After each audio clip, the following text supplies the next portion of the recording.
The journey began in the early 2010s when internet access started expanding across the nation. But it wasn't until the mid-2010s, with the spread of affordable smartphones, that online learning truly found its home among Kenyan youth. Platforms like YouTube, Google Classroom, and WhatsApp Group became an expected classroom. Teachers recorded lessons, students shared notes, and a new culture of digital learning quietly took shape. Universities joined in, visual learners, digital libraries, and online exams became a new normal. Institutions like the University of Nairobi, Zitech University, and Strathmore expanded their e-learning system, encouraging widespread adoption. The e-learning helped in accessibility and flexibility. It improved knowledge retention. Through multimedia tools, students tend to learn more from observations rather than being dictated upon. The online teaching methodologies reach diverse audiences, including remote learners on a wider level, and create a visible impact when implemented thoughtfully. The e-learning environment enabled continuous learning and skills development for learners from all age groups and across all domains. The technological advancements reduced the cost associated with traditional classrooms-based learning. Though, when we see it from a professional training perspective and skill building, it contributes massively. E-learning suits a variety of learning styles. Every student has a different learning journey and a different learning style. Some students are visual learners, while some students prefer to learn through audio. But the growth came with challenges. Not all students had reliable internet or devices. Inequalities became more visible than ever. Rural areas faced connectivity gaps. As for me, online learning has positively impacted how I study through the quick access of notes and the conferences where we get to engage with different people and the lecturer through the virtual learning. Despite these obstacles, innovation persisted. Community centers shared learning hubs, NGOs distributed tablets and solar-powered devices.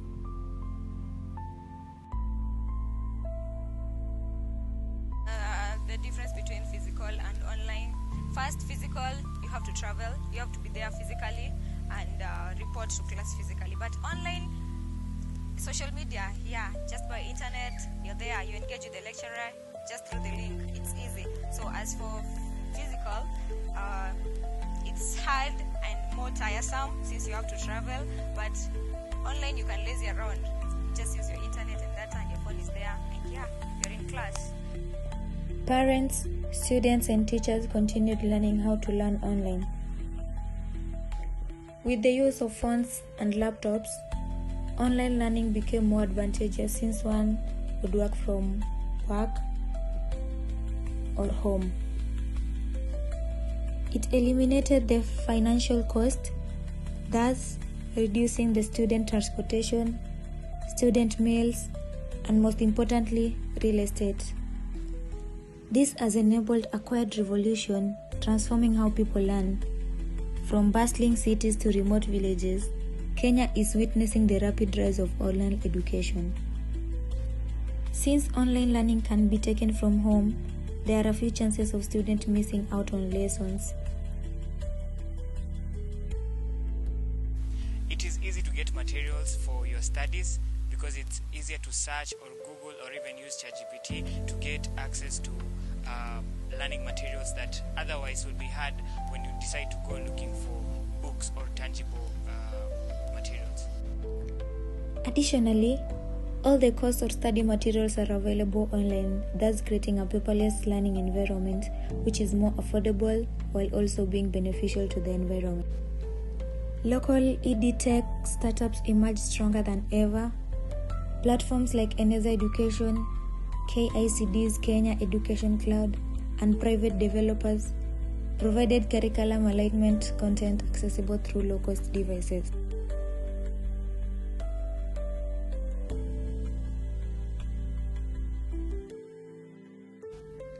Today, online education in Kenya is more than an emergency solution.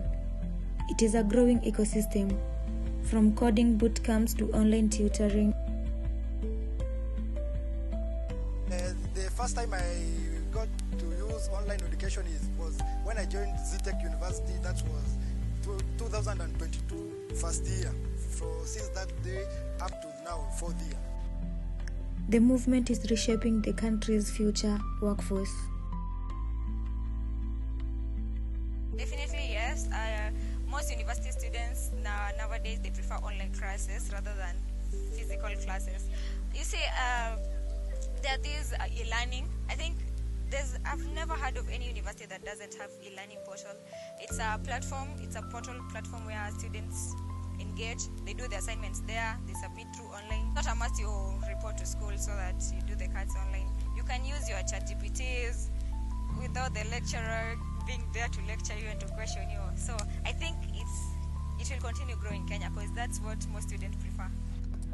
Online learning has become a growing ecosystem.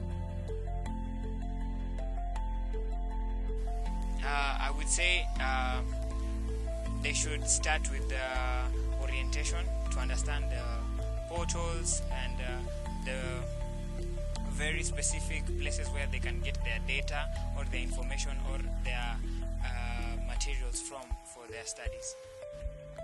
From coding boot camps to online tutoring and digital literacy programs. Yes, there are internet challenges.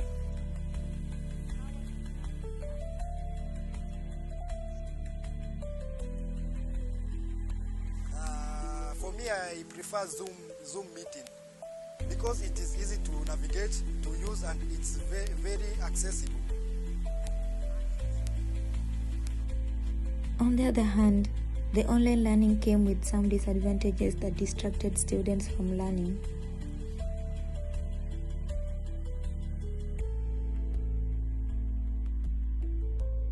My first reaction, for me, the first time I started to use it, it was not very easy because I was not familiar with it.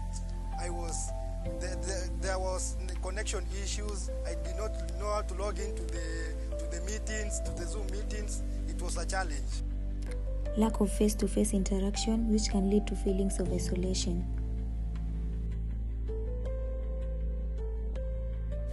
Yes, a lot, especially now that online learning involves using devices like my phone and my laptop. You might find that I am exposed to other items out there, maybe social media, videos, and also movies. So while studying, you get confused a little bit and and my mind is taken over by these other social media platforms. Inability to focus on screens, since many students are distracted with their phones, videos, or images online. Technological issues such as internet and connectivity. Sense of isolation between the teachers and the students. Sometimes students also develop bad posture and other physical problems due to staying hunched in front of a screen.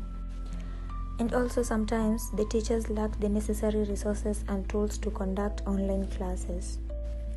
Students also got distracted from noise and other distractions such as music.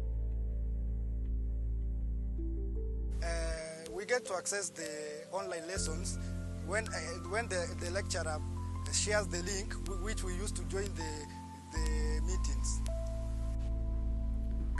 The rise of online education in Kenya is a story of resilience, creativity, and opportunity. What started as a necessity has now become a powerful tool for empowerment.